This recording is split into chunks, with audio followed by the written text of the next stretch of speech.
పార్థసారథి రెడ్డి గారు. ధన్యవాదాలు అధ్యక్ష. నిరంతరం ఆదోని నియోజకవర్గంలో నాకు మద్దతుగా నిలిచే మైనారిటీలకు సంబంధించిన సమస్యల్ని మీ ముందు ఉంచడానికి ప్రయత్నం చేస్తాను అధ్యక్ష.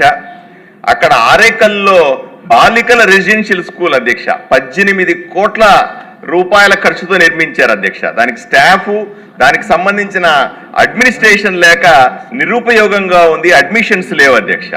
రెండవది ఐటీఐ కాలేజ్ బాయ్స్ కు సంబంధించి 3,69,00,000 రూపాయలతో కట్టారు అధ్యక్ష.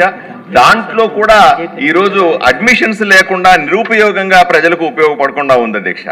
అలాగే టీజీఎల్ కాలనీలో ఉన్నటువంటి ఉర్దూ జూనియర్ కాలేజ్ బాలికల కోసం కట్టాము అధ్యక్ష.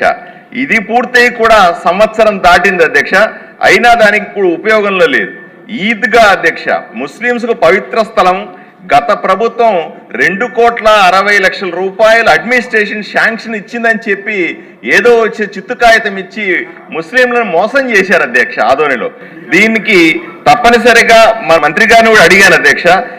వీళ్ళని నమ్మి సుమారుగా స్థానికులంతా కూడా 80 లక్షలు చందాలు వేసుకొని దాన్ని కట్టం మొదలు పెట్టారు, సగంలో ఆగిపోయింది అధ్యక్ష. దీన్ని కూడా పట్టించుకోవాల్సిన అవసరం ఉంది. మేదరగిరిలోని షాదీఖానా అప్పుడు చంద్రబాబు నాయుడు గారు ముఖ్యమంత్రిగా ఉన్నప్పుడు మొదలైనటువంటి షాదీఖానా జగన్మోహన్ రెడ్డి వచ్చిన తర్వాత కక్షపూరితంగా దాన్ని ఆపేశారు అధ్యక్ష. దాన్ని పూర్తి చేస్తే పేదలు కనీసం పెళ్లిళ్లు చేసుకోవడానికి అవకాశం దొరుకుతుంది. శ్మశాన వాటిక కబరిస్తానికి సంబంధించిన ప్రహరీ గోడ కూడా పెండింగ్ లో ఉంది అధ్యక్ష. ముస్లిం సోదరులకు మాయ మాటలు చెప్పి ఆదోనిలో కాదు రాష్ట్రం అంతా కూడా ముస్లింలు అన్యాయం చేసింది వైసీపీ పార్టీ అధ్యక్ష.